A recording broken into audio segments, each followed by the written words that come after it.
নমস্কার জনগণ, আজকে রাতের একটা ব্লগ করছি। রাত এখন বাজে দেখুন 9টা মানে 9:45 বাজে, ঠিক আছে। আর এখন আমার বউ আমাকে হাতে ঝুড়ি দিয়ে পাঠিয়ে দিচ্ছে। কোথায় পাঠাচ্ছে বলুন তো? মেথি শাকের গাছ বসিয়েছিল, আর এখন বউয়ের ইচ্ছে হয়েছে ও মেথি পরোটা বানাবে, তাই না? মেথি পরোটা বানাবে। আর ওই যে একটা চাদর দেখুন গায়ে দিয়ে আছে, এটা কবেকার চাদর বলুন তো? কত সালে? দিদার চাদর। এটা দিদার চাদর, এটা আমি গায়ে দিই।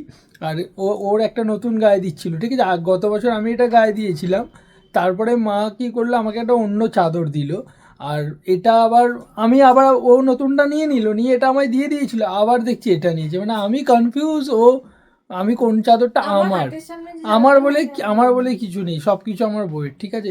চলুন আমরা এখন, মা আবার এই দেখুন টর্চ নিয়েছে, ছাদে যাবেন মেথি পাতা তুলতে। চলুন তিনজনে যা, আসো।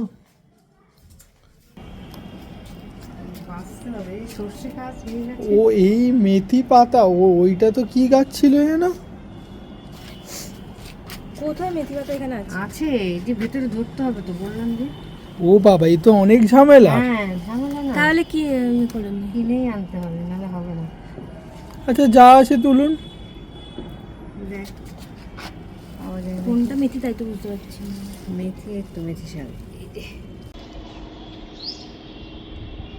রাত্রিবেলা তো ঠিক করে আপনাদের ছাদ বাগানটা দেখাতে পারিনি, তো আমার কাছে একটা দিনের আলোর ভিডিও ক্লিপ ছিল, তো সেটা মনে হলো আপনাদের সাথে এখানেই শেয়ার করে দিই, তাহলে আমাদের ছাদ বাগানটাও আপনাদের দেখা হয়ে যাবে।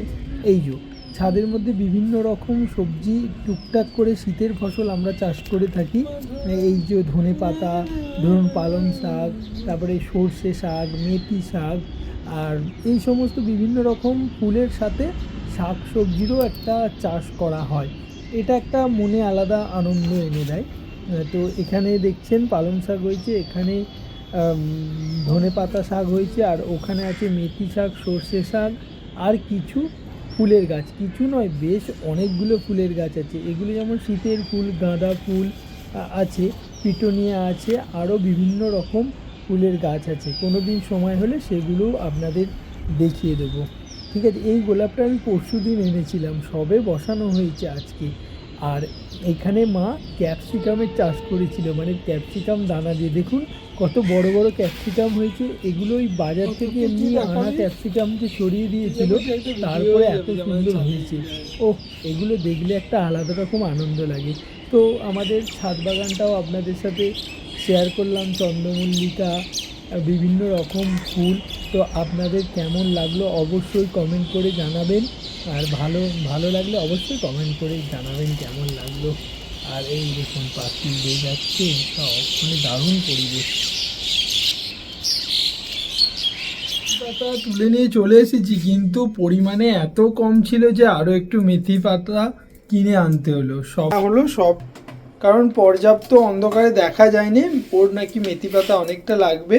হ্যাঁ, তো মেথি শাক অনেকটা, মেথিটাকে আমি বারবার মেথি বলছি, যাই হোক মেথি শাক অনেকটাই লাগবে, যেহেতু আজকে কি বানাবে? মেথি পরাঠা।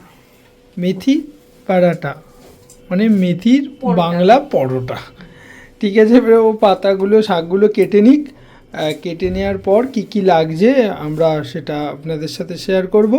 চলুন ব্লগটা দেখতে থাকুন। এই যে আমার বউ চাদর নিয়ে নিয়েছি, শীতকালে চাদরের একটা আলাদাই আনন্দ।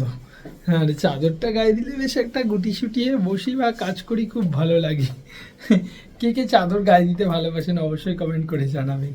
চলুন ও এগুলো বাঁচতে থাকুক, তারপরে আমি আসছি, সব কিছু জোগাড়জাত করি। কি কি লাগছে গো বলো ভাই? এই তো এটার মধ্যে তো আমি অলরেডি আদা রসুন বাটা দিয়ে দিয়েছি। ওখানে তো মেথিটা কাটা হচ্ছিল তখন, এই যে মেথি পাতাটা কেটে রাখা হয়েছে। আর এখানে তো দিয়ে দেওয়া হয়েছে কি কি, আদা রসুন বাটা দেওয়া হয়েছে, আদা কুচিও কেউ দিতে পারে, কিন্তু এখন টাইম নেই বলে আমি আদা রসুন বাটা ছিল সেটা দিয়ে দিয়েছি। আর ওদিকে দিয়েছি কাঁচা লঙ্কা, এটা কাঁচা লঙ্কা বাটা, আর হলুদ গুঁড়ো আছে, আর লঙ্কা গুঁড়ো আছে, ব্যাস এটা দিয়ে নুন দেব, আর একটু নুন, আর অল্প একটু চিনি, একটু নুন আর একটু চিনিও দিয়ে দিতে হবে এর মধ্যে। এই নুন দিয়ে দেওয়া হলো,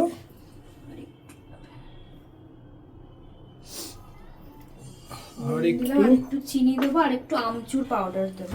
চিনি দেবে একটু, আর একটু আমচুর পাউডার দেবে, টেস্টটা ভালো হয়। এই চিনি দিয়ে দিল 1 চামচের মতো। আর এটা কত গ্রাম ময়দা আছে গো? 500 গ্রাম আটা আছে, ময়দা নয়। হ্যাঁ, আটার। আপনারা চাইলে ময়দা দিয়েও করতে পারেন, ভালো হবে। আমরা যেহেতু ময়দাটা অ্যাভয়েড করব বলে, আটা দিয়ে খাবো বলে, বাড়িতে খাবো আটা দিয়ে খাবো। আর একটু আমচুর পাউডার দিয়ে দিচ্ছি। আমচুর বা চাট মশলা, যে কোনো আমচুরই দিচ্ছি এটাতে। চাট মশলাটা আমি রায়তাতে দেবো একটুখানি, জাস্ট আমচুর।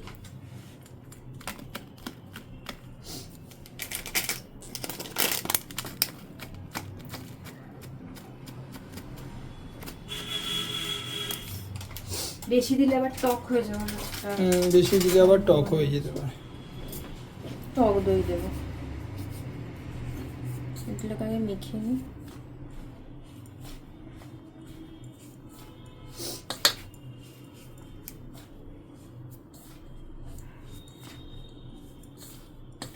নুন, চিনি, আদা কুচি, লঙ্কার গুঁড়ো, আমচুর পাউডার, আর সব কিছুকে ভালো করে মিশিয়ে নিয়েছে। তারপরে দিয়ে দেওয়া হচ্ছে টক দই।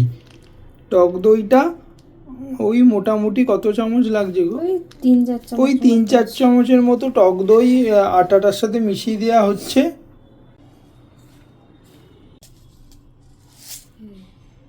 এই যে জোয়ান দিয়ে দেওয়া হচ্ছে এবার।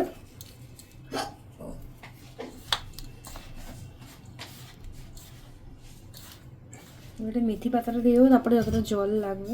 এবার মেথি পাতাটা এর সাথে মিশিয়ে দেওয়া হচ্ছে। বাকি মালটা নিয়ে দিই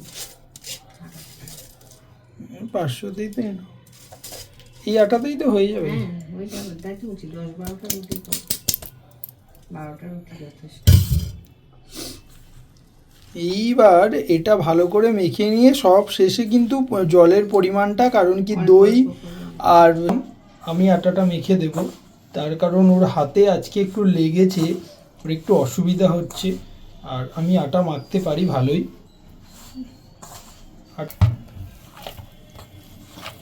তোমায় কে বলতে 15টা রুটি হবে? একদম 15টা রুটি হবে এখানে। মায়েদের আইডিয়া আছে, একদম 15টা, বেশি ছাড়া কম নয়। তা 15টা খাবার লোক নেই। লোক নেই। খাবে, তুই খাবি একটা, ও আবার খাবে দুটো। 3টে, দাদা খাবে 2টো। 3টে নরমাল রুটি Normal খায় মা, রুটি, হ্যাঁ। কিন্তু আর এটা এই পাওয়াটা রুটি দুটো একটু- খাবো। বাবা খাবে 4টে, আমি খাবো 2টো। তাহলে তুমি কি গুনে গুনে আটা নিচ্ছো? হ্যাঁ, আর আটা তাহলে বেশি নিয়ে দরকার কি? একদম কিন্তু আটাটা মোটামুটি মাখা হয়ে হয়ে গেছে, গেছে। একদম হয়ে গেছে, খুব এবার সুন্দর হয়েছে। এই যে একটু তেল, সার্টিফিকেট হ্যাঁ, দিয়ে একটু দিয়েছে। তেল হাত করে একটু ওটাকে হাঁচিয়ে দিলাম, চেপে। এবার আমি একটু মাখবো। হ্যাঁ, আর একটুখানি লাগবে, শক্ত আছে। মাখবো একটু হবে আটাটা, অনেক কিছু দেওয়া আছে। আটাটা একদম মাখা হয়ে গেছে, এই দেখুন।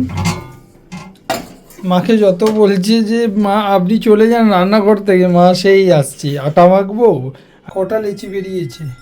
জানি গুনি 12টা হবে না? 2, 4, 6, 8, 10, 12। 12টা লেচি বেরিয়ে গেছে। এবার কেউ চাইলে এগুলোকে তেল দিয়েও একটা বেলতে একটা পারে। করে বেলতে হবে। কেউ আপনারা চাইলে এটা পুরো তেল দিয়ে যেরকম পরোটা বেলে আর কি, ওইভাবে বেলতে পারেন, কিন্তু অন্তরিনে তেল দেবে না, তাই তো? খালি ভাজার সময় একটু বাটার দিয়ে করো। ভাজার সময় শুধু বাটার দিয়ে দেবে, তেলটা অ্যাভয়েড করার জন্য, বা একটু অয়েল যাতে কম হয় সেটার জন্য এইভাবে করছে। গ্যাস জেলে তাওয়া বসিয়ে দেওয়া হলো। বাটারটা একটা বাটির মধ্যে মেল্ট করে নেওয়া হচ্ছে, যাতে বাটারটা দিতে সুবিধা হয়, তাই না? মানে বাটার ব্রাশ করতে যাতে সুবিধা হয় সেটা দেখুন। এইভাবে তাওয়াটা গরম করে তার মধ্যে বাটারে একটা বাটিতে দিয়ে বাটারটা দিয়ে দেওয়া হয়েছে। একটু নেড়ে দিই, ব্রাশ করে। আপনারা এটাকে তেল দিয়েও, মানে হালকা তেল দিয়েও ভাজতে পারেন, বাট আমি দিলাম না। হ্যাঁ, আমরা বাটারে করছি, আপনারা চাইলে এটা তেল দিয়েও করতে পারেন। বাটারের টেস্টটা ভালো হয়, বা হ্যাঁ। ঘি দিয়েও করতে পারেন। হ্যাঁ, ঘি দিয়ে করলেও খুব ভালো হবে, যারা ঘিয়ের পরোটা মানে দারুণ খেতে লাগবে, স্বাস্থ্যের পক্ষেও ভালো। আচ্ছা, একদম রেডি হয়ে গেছে। এইভাবে একটা একটা করে 12-13টা যে হয়েছে সেটা আমরা করে নেব। দারুণ দেখতে লাগছে বলুন, ওই যে অন্তরীণা রেখে দিল। চলুন এবার পুরোগুলো সবকটাকে ভিজে নিই, তারপর আসছি। পরোটা তো রেডি, একদম গরম গরম ধোয়া বেরোচ্ছে। এটা চাপা দিয়ে রাখতে হবে, না হলে ঠান্ডা হয়ে যাবে। আর তার সাথে হবে এই যে সবজি কেটে নিয়েছে অন্তরীণা, এটা কি হবে গো? French omelette. কিন্তু ফ্রেঞ্চ অমলেট হবে, কিন্তু ফ্রেঞ্চ অমলেটে তো অনেক কিছু লাগে। Indian French. হ্যাঁ, এটা ইন্ডিয়ান ফ্রেঞ্চ অমলেট। ডিম, এর মধ্যে অল্প করে, আর তার সাথে আছে নতুন গুড়ের রসগোল্লা। মা কিছুক্ষণ আগে এনেছে। ও এটাকে আবার গরম করে একটু খাওয়া হবে, মানে গরম গরম রসগোল্লার এটা নেবার জন্য, মানে গরম রসগোল্লার যে স্বাদ সেটা নেবার জন্য আবার একটু গরম করবেন। শীতকাল তো মোটামুটি ঠান্ডা হয়ে গেছে। এবার ডিমটার মধ্যে ক্যাপসিকাম, টমেটো কুচি, লঙ্কা, পেঁয়াজ আর একটু নুন দিয়ে এটাকে করে নেওয়া হবে। এই যে একটু নুন দিয়ে এটাকে ফেটিয়ে নেওয়া হবে। এই ফ্রেঞ্চ অমলেটে দুটো ডিম দিলে সবথেকে বেশি ভালো হয়। হ্যাঁ, ফ্রেঞ্চ অমলেট করতে গেলে তার মধ্যে দুটো ডিম আর আরও বেশি ক্যাপসিকাম, মানে আরও কিছু সবজি লাগবে, তাই না? আর একটা ডিম লাগবে। তাহলে একেবারে আরও একটা ডিম দিয়ে এবার ভালো করে মিশিয়ে নেবে, তাই তো? একটা ডিমেরই হচ্ছিল না। সবজি থাকলে ফ্রেঞ্চ অমলেটটা হয় না, না হলে অমলেটটাকে দিয়ে তার উপরে সটে করা সবজিগুলো দিতে হয়। একটুখানি যদি বাটারে বা কিছু সটে করে নেওয়া যায় সবজিগুলো। এবার গ্যাসটা জ্বালিয়ে তাওয়া বসিয়ে নেওয়া হবে। এই সামান্য তেল, বেশি তেল লাগে না, তাই না? তো এখানে সবজিগুলো আছে না, এতটাও তেল অমলেটে লাগে না এটাতে।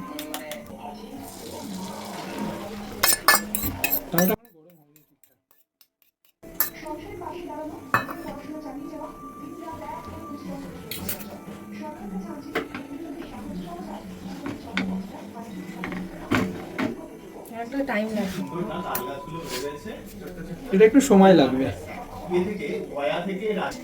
বাহ, কেমন পিৎজার মতো লাগছে না? ফ্রেঞ্চ অমলেটে অনেকটা সবজি থাকে, অনেক সবজি।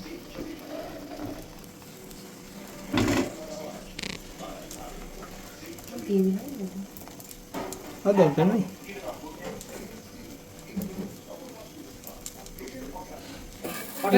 দুটো, এটা দুটো ডিমের, নাহলে তো হবে না।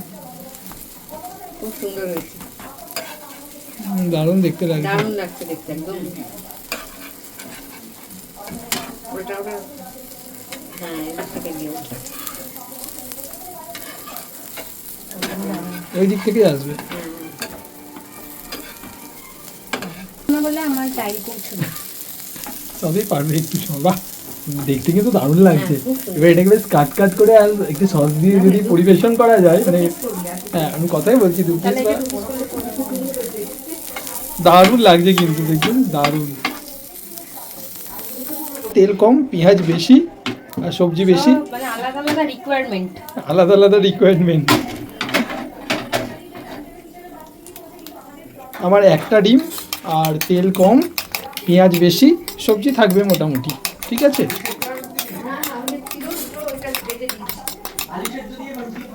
হ্যাঁ, খুব ভালো লাগে। মিডিলে দাও, তাহলে ভালো হবে। এরপরে হবে অন্তরীণার, সেটা হবে পেঁয়াজ ছাড়া, আর বাকি সবজি ভেজিটেবল সব দেয়া, সব ছাড়া। ও আবার প্লেন, সব কিছু ছাড়া, শুধু নুন দিয়ে ডিমের অমলেট। আমারটা তো একদম ভারতের ম্যাপ হয়ে গেছে। ওই যে বড়টা দুটো করলে পুরো ছড়িয়ে যেতে ভালো। যাক, এটাকে গোছানোর পর ওই যখন রোল করবে একই হয়ে যাবে। মোটামুটি থাক, করা ভাজতে হবে। এই যে আমারটা একদম রেডি হয়ে গেছে, মোটামুটি ভাজা। তেল কম বলেছিলাম, ভেজিটেবল বেশি, পেঁয়াজ বেশি, ওটা হয়ে গেছে। এবার অন্তরীণটা প্লেন হবে, ওটা আর দেখাচ্ছি না। তারপরে আমরা একদম খাবার টেবিলে দেখা হচ্ছে। ওইখানে নিয়ে দিন। এই যে ডিমের অমলেট, আর এই যে রায়তা, আর এর সাথে এখানে একটা ভাজা আছে, সেটাও দেওয়া যায়, তাই না? ভাজার দরকার নেই, এটাই যথেষ্ট। কি রায়তা গো এটা? দইয়ের রায়তা। মানে মানে কি রে, দই রায়তা, একটু স্যালাড, ব্যাস। আজকে ডিনার প্লেট রেডি, এবার আমরা খাবো। চলুন, আমাদের খাওয়া দাওয়া হয়ে গেছে, আর দেখতে দেখতে ঘড়ির কাঁটায় এখন 12টা ছুঁই ছুঁই। আমাদের ডিনার এই কমপ্লিট হলো। আর তার সাথে সাথে আমি দেখতেই পাচ্ছেন পিছনের পর্দাগুলোতে আর একটা করে বেড কভার লাগিয়ে দিয়েছি যাতে না ঠান্ডাটা আসে। তো ঘুমাবারও সময় হয়ে গেছে। আজকের ভিডিওটি এই পর্যন্ত। যদি ভিডিওটি ভালো লেগে থাকে তো লাইক, শেয়ার, কমেন্ট করে অবশ্যই জানাবেন। আজকে এই পর্যন্ত, সবাই খুব ভালো থাকবেন। শুভরাত্রি।